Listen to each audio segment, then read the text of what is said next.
तो दोनों ही कंडीशन में देखा, जब हमने ब्लॉक्स को अलग अलग करके रखा था टेबल पे इवनली डिस्ट्रीब्यूट करके, जब आप स्कूल बैग्स लेके जाते हैं तो स्कूल बैग्स में आपके जो ये शोल्डर के स्ट्रैप्स होते हैं ये थोड़े ब्रॉडर बनाए जाते हैं। क्यों बनाए जाते हैं? तो इतना ज्यादा फोर्स चाहिए था इन दोनों को अलग करने के लिए, इन हॉर्सेस से नहीं हो पाया। Hey everyone, welcome to my channel. I'm back with another video. This is chapter 8, class 8 science. The chapter is force and pressure.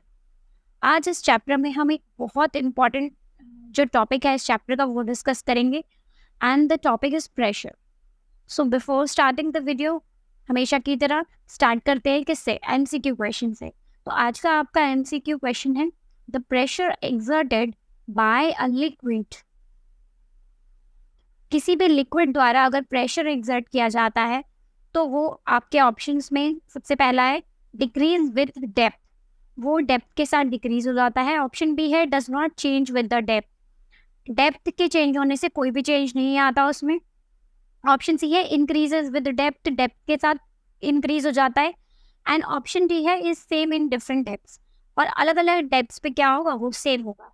तो क्वेश्चन का आंसर देने के लिए हम देखेंगे वीडियो को एंड तक, वो भी बहुत ध्यान से। तो सबसे पहले जो आज का टॉपिक है वो है हमारे पास क्या है? प्रेशर। और इस टॉपिक को अच्छे से समझने के लिए मैं आपको एक छोटे से एग्जाम्पल से स्टार्ट करके समझाती हूँ। राइट, वो आपकी बुक में भी दिया हुआ है ये एग्जाम्पल। तो आपका एग्जाम्पल ये है कि अगर आप किसी भी वुडन प्लैंक या वुडन बोर्ड के ऊपर कोई कील को, नेल को ठोकने की कोशिश करते हैं अगर, तो आपने नोटिस किया होगा कि अगर आप उसको हेड की साइड से, मान लीजिए जिस इस तरीके से अगर आपकी ये नेल है तो ये इसका हेड का साइड होता है और ये पॉइंटेड साइड होती है।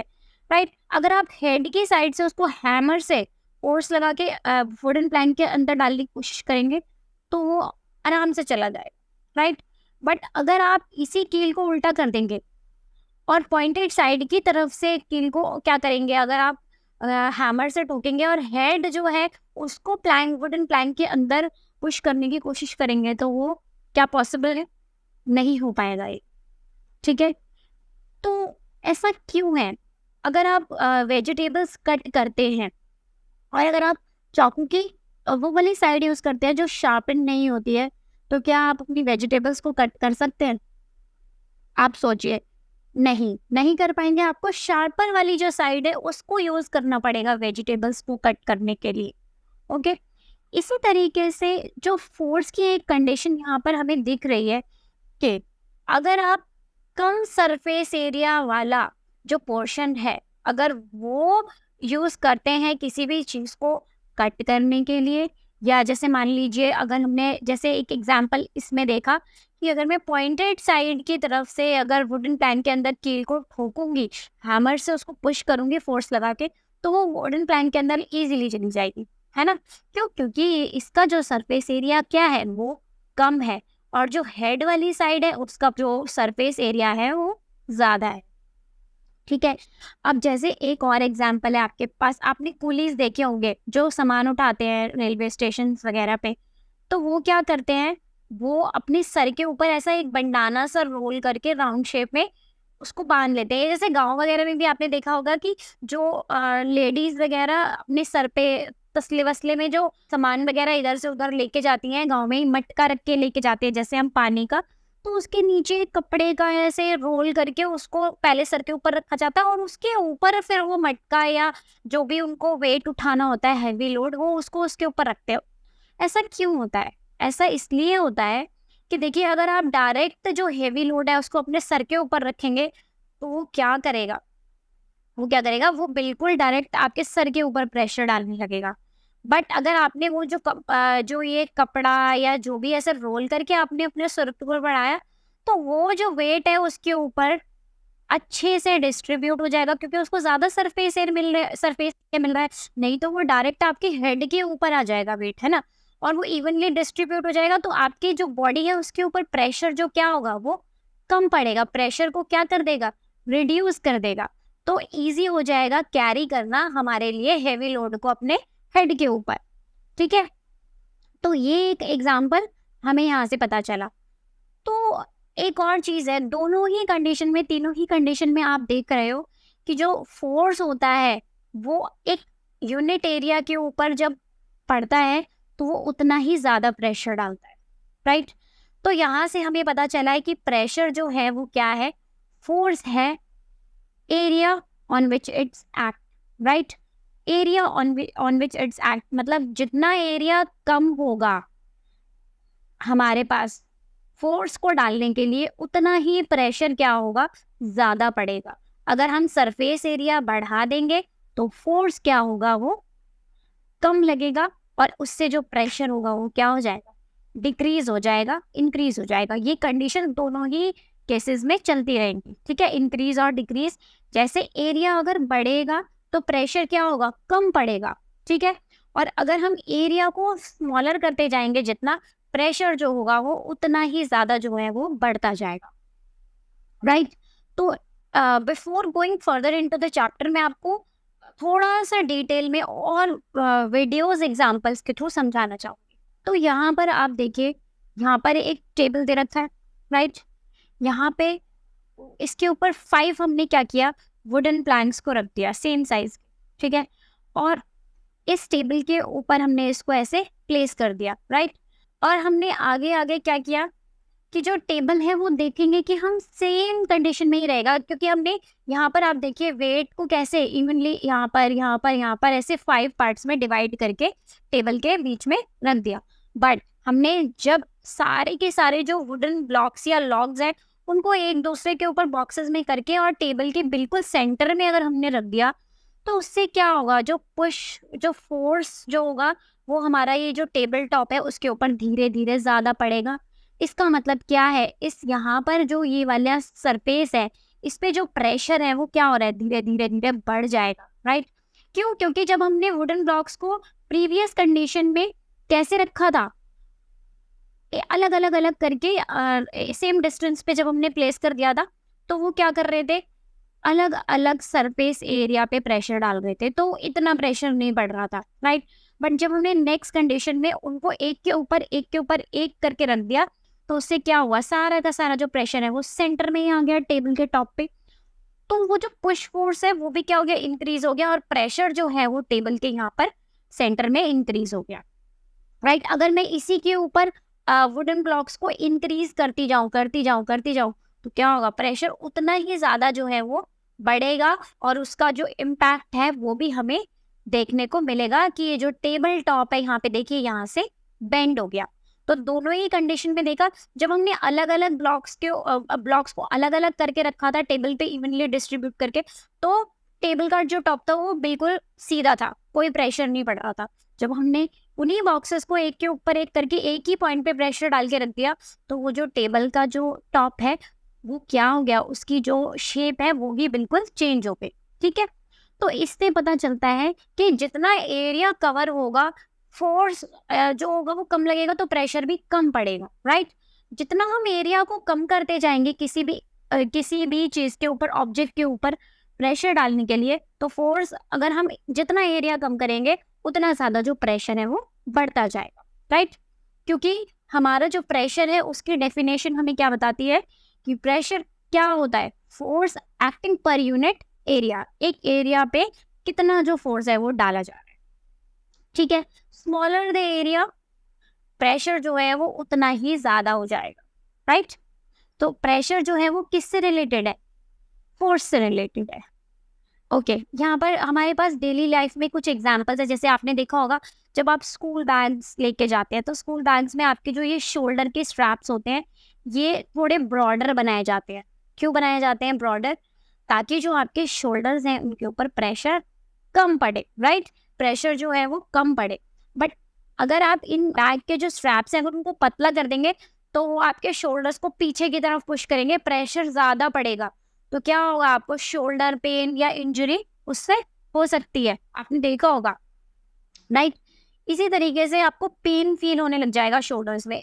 तो जैसे अब मैंने नाइफ का एग्जांपल आपको पहले ही दिया, कोई भी शार्प चीज़ है अगर आप उसको कट करने के लिए यूज़ करेंगे, अगर आप चाकू की ये वाली साइड यूज़ करेंगे ना जिससे काटना मुश्किल होगा, फ्लैटन साइड होगी, क्योंकि इसका सरफेस एरिया थोड़ा ज़्यादा होगा, और जहाँ से वो शार्पन होगा उसका सरफेस एरिया थोड़ा कम पड़ेगा वेजिटेबल के ऊपर जब उसको डालेंगे कट करने के लिए।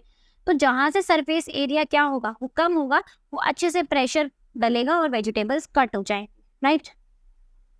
एक और एग्जांपल है, जैसे मान लीजिए अगर मेरे पास कोई लकड़ी का छोटा सा स्ट्रॉ है, राइट। मैंने उससे अगर अपनी फिंगर को प्रेस किया, उससे प्रेशर डाला, तो आप देखोगे आपको इतना कोई दर्द फील नहीं होगा, ना ही आपकी फिंगर के ऊपर कोई प्रेशर पड़ेगा।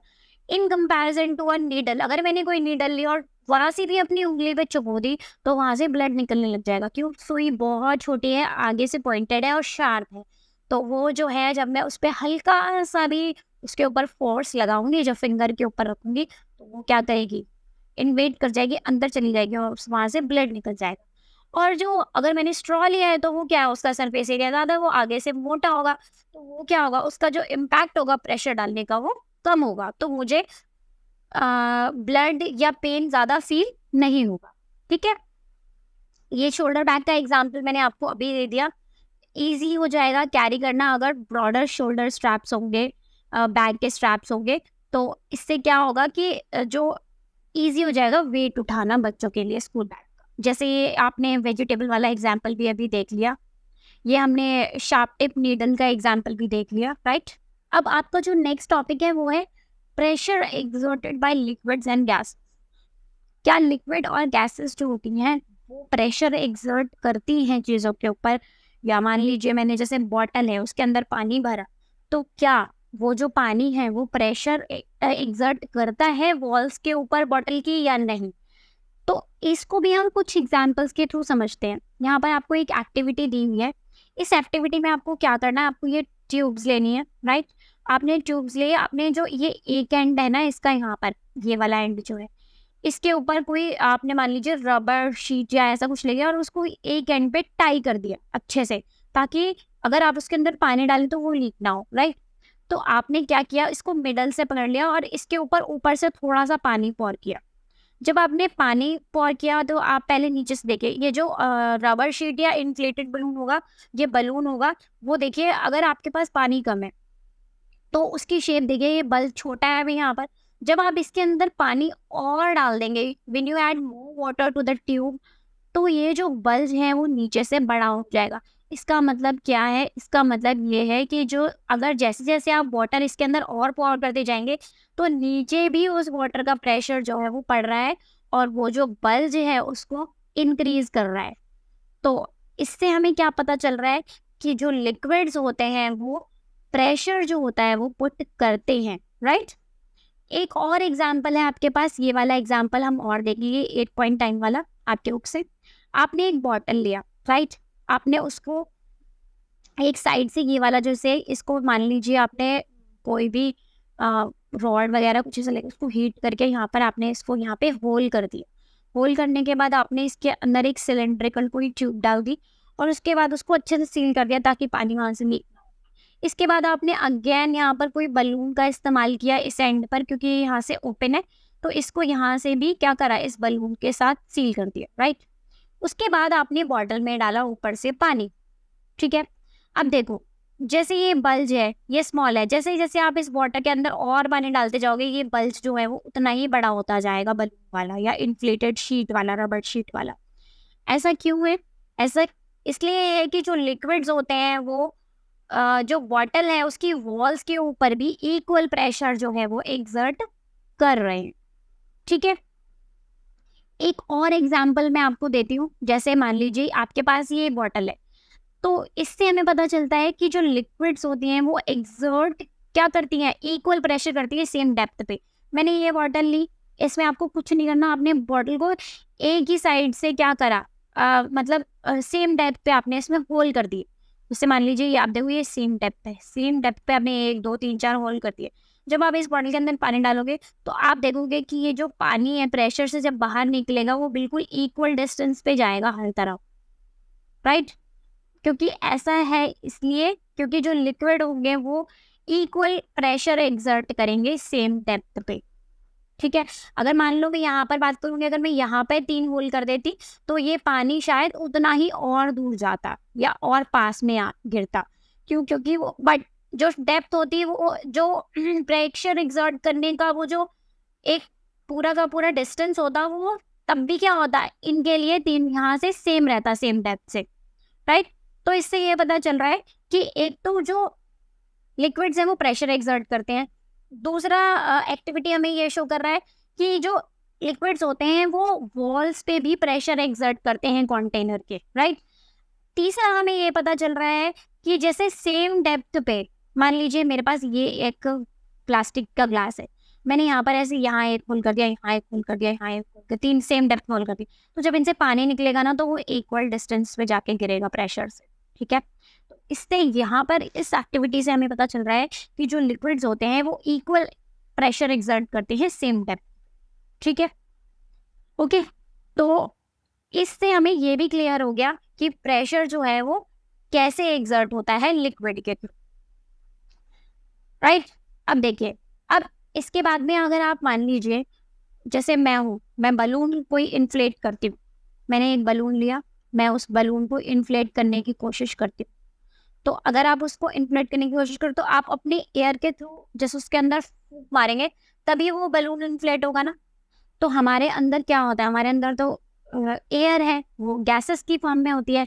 तो हम क्या कर रहे हैं, जब हवा जितना ज़्यादा डालेंगे बलून उतना फूलता जाएगा। तो इसका मतलब क्या है, जो गैसेस होती हैं वो भी एक्सर्ट करती हैं प्रेशर, ठीक है, क्योंकि ये जो बलून है वो इन्फ्लेट होगा तो वो इसकी वॉल्स पे भी तो फर्क पड़ेगा, तभी तो वो पूरा का पूरा फूलेगा, ठीक है। तो इससे हमें पता चलता है कि जो गैसेस होती हैं वो भी एक्सर्ट करती है क्या, प्रेशर ऑन द वॉल्स, ठीक है। इसी तरीके से एक जो आपके पास नेक्स्ट टॉपिक है वो है एटमॉस्फेरिक प्रेशर। अब एटमॉस्फेरिक प्रेशर क्या होता है, एटमॉस्फेरिक प्रेशर आप बहुत इजीली समझ सकते हैं किससे, कि जैसे हमारा जो एयर है आसपास, आपके आसपास अलग अलग तरीके की जो गैसेस होती हैं वो एयर में पाई जाती हैं, नाइट्रोजन, कार्बन, ऑक्सीजन, राइट। तो यही जो एनवेलप ऑफ एयर है, जैसे मान लीजिए ये हमारा अर्थ है, तो इसके आसपास एक एटमॉस्फेयर है जिसमें हमें गैसेस, ये इस तरीके की जो एयर होती है वो पाई जाती है, ठीक है। मान लीजिए इस लेयर के आसपास से हम बाहर निकलेंगे तो वो हमें जो कॉम्पोजिशन ऑफ एयर है वो चेंज होती हुई पता चलेगी, बट ये जो हमारे आसपास एक लिमिटेड एरिया में है वो हमारा एटमॉस्फेयर है। और इसके अंदर जो प्रेशर पाया जाता है, क्योंकि एयर के अंदर भी प्रेशर होता है जैसे हमने अभी जाना, क्योंकि एयर के अंदर क्या है, गैसेस है। अब गैसेस हैं वो क्या करेंगी, प्रेशर एक्सर्ट करेंगी, तो इसका मतलब एयर भी प्रेशर एक्सर्ट करती है। तो इसी वाली जो एटमॉस्फेरिक एयर होती है उसको हम बोलते हैं एटमॉस्फेरिक प्रेशर, ठीक है। The pressure exerted by this air is known as the atmospheric pressure. तो हमारे आसपास जो भी एयर है, एनवेलप ऑफ एयर है एटमॉस्फेयर में, उससे जो प्रेशर एक्सर्ट होगा उसे हम बोलते हैं एटमॉस्फेरिक प्रेशर। अब हमें पता है कि प्रेशर क्या होता है, फोर्स पर यूनिट एरिया। तो इसी तरीके से एक एक्टिविटी हमें यहाँ पे दी हुई है, देखिए यहाँ पर एक ये सिलेंड्रिकल ट्यूब है, इसी के अंदर जैसे मान लीजिए छोटे छोटे ये जो कण आपको दिख रहे हैं वो एयर है, ठीक है। तो ये जो है आसपास, ये जो पूरा का पूरा है जो इस पे प्रेशर डाल रहा है इस कंटेनर के ऊपर, ये जो एयर, इसी को हम बोलते हैं एटमॉस्फेरिक प्रेशर। ये आपको एक एग्जाम्पल दिया हुआ है, नीचे की तरफ क्या है, फोर्स ऑफ ग्रेविटी है, और ये जो पूरा का पूरा अंदर प्रेशर पुट हो रहा है वो क्या है, एटमॉस्फेरिक प्रेशर, ठीक है। ये हमें डायग्राम के थ्रू यहाँ पे दिया गया है कि atmospheric pressure is the force of gravity on air, ठीक है, in a column of unit area. यहाँ पर इस एग्जाम्पल से हमें बताया गया है। बट कितना बड़ा और छोटा एटमॉस्फेरिक प्रेशर होगा उसके बारे में उसकी मैग्नीट्यूड से पता चलता है, और वो हम कैसे जानते हैं, एक एग्जाम्पल के थ्रू देखते हैं।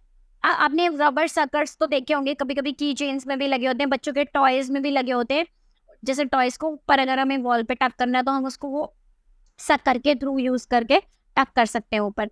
तो आप जैसे उसको किसी चीज के ऊपर, किसी फ्लैट सरफेस के ऊपर ऐसे पुश करते हैं तो वो वहां चिपक जाते हैं, ठीक है। और जब आपको उसको वहां से निकालना होता है तो आपको बहुत ज्यादा फोर्स अप्लाई करना पड़ता है, ठीक है। जब हम प्रेस करते हैं शक्कर को तो जो एयर होती है उनके कप्स के बीच में वो सरफेस से निकल जाती है, ठीक है। तो जो शक्कर होता है वो सरफेस पे चिपक जाता है, एयर हट गई वहां से और वो जो शक्कर है वो वहां पे चिपक गया। अब अगर हमें उस शक्कर को पुल करना है सरफेस से तो हमें क्या करना पड़ेगा, फोर्स अप्लाई करना पड़ेगा इतना कि वो ओवरकम कर जाए एटमॉस्फेरिक प्रेशर, ठीक है। तो इसी से हमें पता चल जाता है कि मैग्नीट्यूड क्या होगा एटमॉस्फेरिक प्रेशर। और हमारे लिए पॉसिबल नहीं होगा अगर हम सकर को नहीं निकाल पाएंगे, बट जब कोई भी एयर जो होगी वो नहीं होगी अगर between the sucker and the surface, right, क्योंकि उन दोनों के सरफेस और सकर के बीच में क्या है, एयर प्रेजेंट है, इसीलिए हम फोर्स अप्लाई करके उसको बाहर की तरफ खींच सकते हैं। अगर एयर नहीं होगी तो हम नहीं निकाल पाएंगे उसको, ठीक है। अब यहाँ पर एक एग्जांपल देखिए, जैसे अगर ये वाला एरिया है, इसमें अगर ये कॉलम एक तरीके से दिया हुआ है हाइट का, इसकी हाइट है 15 सेंटीमीटर और लेंथ है 15 सेंटीमीटर, तो इसके ऊपर क्या फोर्स है, क्या प्रेशर है, वो किस ग्रेविटी से, फोर्स ऑफ ग्रेविटी जो होगी वो ऑब्जेक्ट पे कितना होगा, ये हमें कैसे पता चलेगा। इसको जैसे मान लीजिए if the area of my hardware 15 centimetre, जैसे यहाँ पर ये एग्जाम्पल है, इसमें यहाँ पर ये कॉलम दे रखा है, ये जो 15 सेंटीमीटर इंटू 15 सेंटीमीटर लेंथ और डेप्थ का ये जो कॉलम दे रखा है, ये कितना प्रेशर सर के ऊपर एक्सर्ट करेगा, वो कैसे पता चलेगा, वो हमें कैसे पता चलेगा। देखिए लेंथ कितनी है 15 और डेप्थ कितनी है 15, तो हम देखिए 15 इंटू 15 क्या होता है 225 kg, राइट।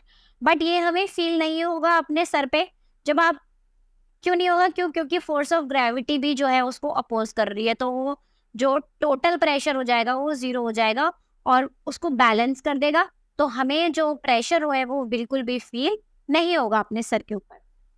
देखिए यहाँ पर एक जर्मन साइंटिस्ट है, उनकी एक छोटी सी एक्टिविटी के बारे में या उनके एक एक्सपेरिमेंट के बारे में हमें बताया, ऑटो वैन ग्यूरिक, और इन्होंने 17th सेंचुरी में एक पंप इन्वेंट किया था जिससे वो क्या कर सकते थे, एक्सट्रैक्ट कर सकते थे एयर आउट ऑफ वेसल। जैसे मान लीजिए ये एक वेसल है, इसमें से उनके पास एक ऐसा पंप था, वो इसमें से एयर को क्या कर देते, पूरा बाहर निकाल देते थे, ठीक है।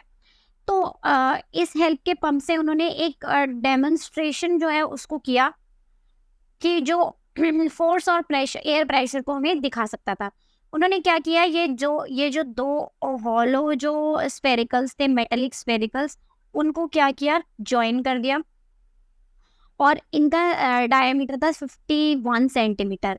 अब इन दोनों को जब उन्होंने ज्वाइन करके चिपकाया तो उसके बीच में से उन्होंने एयर जो थी वो पंप आउट कर दी, उसको निकाल दिया, एक्सकेप कर दिया, क्योंकि उनके पास उन्होंने एक पंप बनाया था। तो इसके बाद उन्होंने 8 हॉर्सेस इधर की साइड एम्प्लॉय किए, 8 हॉर्सेस इधर की साइड एम्प्लॉय किए, राइट, ताकि वो इन हेमिस्फीयर्स को क्या करें, पुल कर सके, इनको अलग अलग कर सके, क्योंकि ये दो ज्वाइन करके, दो हेमिस्फीयर्स को ज्वाइन करके एक पूरा स्फीयर जो है वो हमें दिख रहा है, ठीक है, बट ये अलग हो सकते हैं। तो so the great is the force of air pressure that the hemisphere could not be pulled apart। देखिए अब यहाँ पर क्योंकि जो एयर प्रेशर था वो तो निकल चुका है, तो इतना ज़्यादा फोर्स चाहिए था इन दोनों को अलग करने के लिए, इन हॉर्सेस से नहीं हो पाया, और ये जो है अलग अलग इन हेमिस्फीयर्स को नहीं किया जा सका। इतना ज़्यादा जो था यहाँ पर क्या हो गया, प्रेशर बिल्ड हो गया, फोर्स ऑफ एयर प्रेशर था यहाँ पर इतना ज़्यादा, राइट। तो एक ये छोटा सा एग्जाम्पल था हॉर्स पुलिंग द हेमिस्फीयर्स, जो एक जर्मन साइंटिस्ट ने किया, उसके थ्रू हमें समझाया गया है। So this is the end of this video, मिलते हैं नेक्स्ट चैप्टर की next video, right, bye bye, take care.